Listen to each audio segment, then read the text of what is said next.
Many economists and analysts have recently been raising alarm about China's rising debt levels. According to the International Monetary Fund Global Debt Monitor, as of 2022, China's total debt as a percentage of its GDP has risen to a massive 272%. That is an increase from a mere small debt of just 71.3% back in the 1980s. As you can see in the graph here, China's total debt has been rising every decade and every year. This was driven by a combination of aggressive economic policies, rapid urbanization, and heavy investment in infrastructure, all of which required significant borrowing. This is why when you see videos, footage, photos of China, you see an immense difference from where it was 30, 20, or even 10 years ago. The country has continuously changed and continuously invests in future projects. Furthermore, if we compare this data for other countries, like Japan, the United Kingdom, the United States, the Euro area, and other regions, we see this. China's total debt as a percentage of GDP is truly high. Having a high debt, even compared to countries like the US and UK, is quite extraordinary because China is still considered an emerging economy, while countries like the US, UK, and Japan are advanced, mature economies with extensive financial systems and established debt management mechanisms.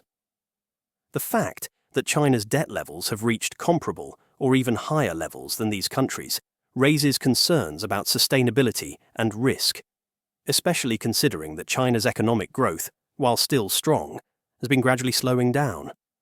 So, is China's debt going to cause a massive headache for the government?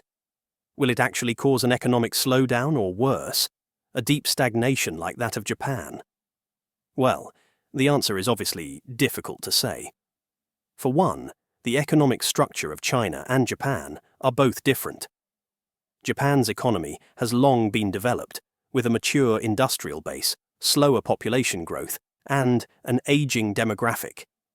This made it vulnerable to stagnation when growth slowed in the 1990s. China, however, is still transitioning from a developing to a developed economy, and its demographics, though aging, are not as advanced in this shift as Japan's were during their period of economic struggle. Additionally, China's financial system operates under a unique set of centralized controls that allow the government more influence over its banking sector and credit policies, which could enable China to manage its debt in ways other countries may not. But before we understand whether this is manageable or not, let's first understand what a country's total debt is. The total debt from the IMF is divided into two categories: public and private debt. Public debt, as defined by the IMF, is the gross debt owed by the general and/or central government. This includes obligations that the government has taken on, usually through bonds or loans, to finance spending on infrastructure, social programs, or economic stimulus efforts. Private debt, on the other hand, is the debt owed by non-government entities, primarily businesses and households. In China, private debt is a substantial portion of the total debt, largely driven by corporations, particularly state-owned enterprises, and an expanding household debt sector. Private debt includes all liabilities incurred by private businesses to fund their operations, expansions, or acquisitions, as well as personal borrowing by individuals for mortgages, credit cards, and other consumer loans. Now, the public debt of China isn't a lot. You know that dataset that many people look at, Japan's massive public debt, which reaches more than 260%. This data has always been blamed for Japan's slowing economy and is indeed a key reason why the country is having a hard time. The US, on the other hand, has also been battling with rising public debt. Its government has been in a fiscal deficit for more than 2 decades. They have been spending more than what they make. The COVID-19 pandemic has also incurred rapid increase in government spending, which caused the debt to balloon. This is why the US's public debt to GDP now reached over 121%, for 2022. China, on the other hand, isn't really in a bad position as compared to these major economies. As a matter of fact, China's public debt to GDP is actually lower than some emerging economies. Take, for instance, India. India's economy is nowhere near that of China, and, as a developing nation, its debt must be lower, right? Well, India's debt to GDP is actually higher than that of China. Even other developing countries across Southeast Asia nearly have a similar debt to GDP levels to that of China. Take Thailand, Malaysia, and the Philippines. These three have around 60% debt to GDP levels, with Malaysia the highest and the Philippines the lowest. Yet, China maintains a public debt to GDP ratio that is relatively modest, especially when considering its vast economy and its role as the world's second largest economic power.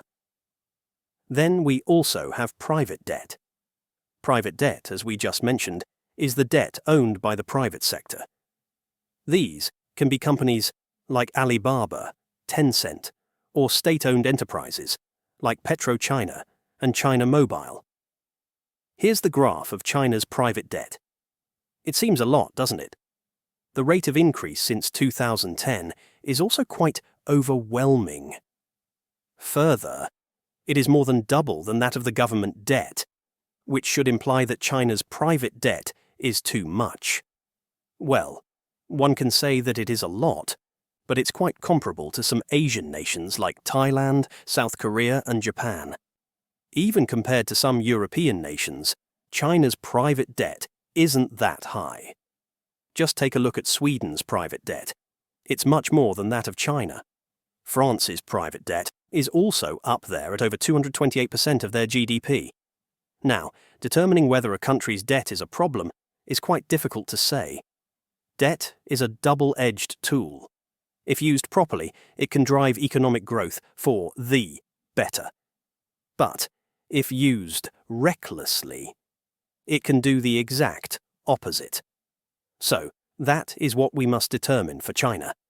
Is China recklessly borrowing money? Well, let's understand the big factors that led to China's debt accumulation. The first reason is because of urbanization. As China's economy transitioned from an agrarian society to an industrial powerhouse, this necessitated big investments in infrastructure. To finance big infrastructure plans, however, required a lot of money. The government then had to borrow money through substantial borrowings to make these happen. Another reason for the accumulation was due to local government financing vehicles, LGFVs. To circumvent borrowing restrictions, local governments established LGFVs to fund infrastructure projects. These entities allowed for off-balance sheet borrowing, meaning that debt was not always visible on government financial statements.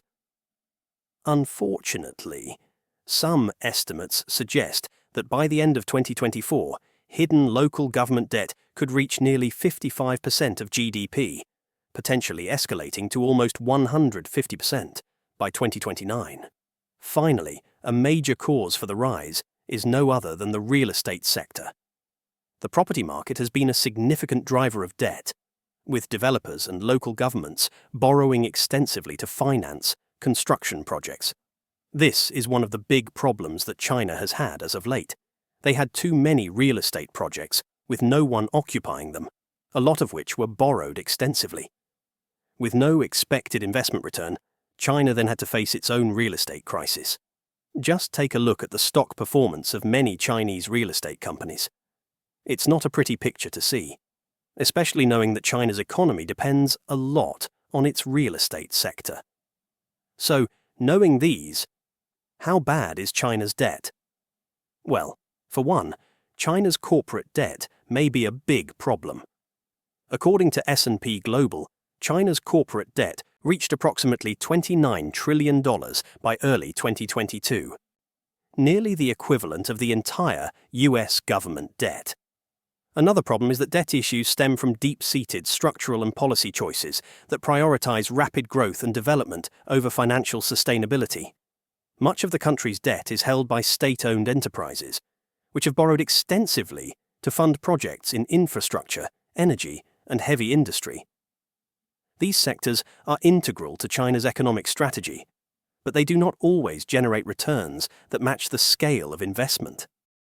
Of course, the Chinese government is not oblivious to the risks posed by these debts. That is why, in recent years, they have been trying to change these. But there's still a long way to go before they actually succeed. But anyway, do let us know what you think. Thanks for watching.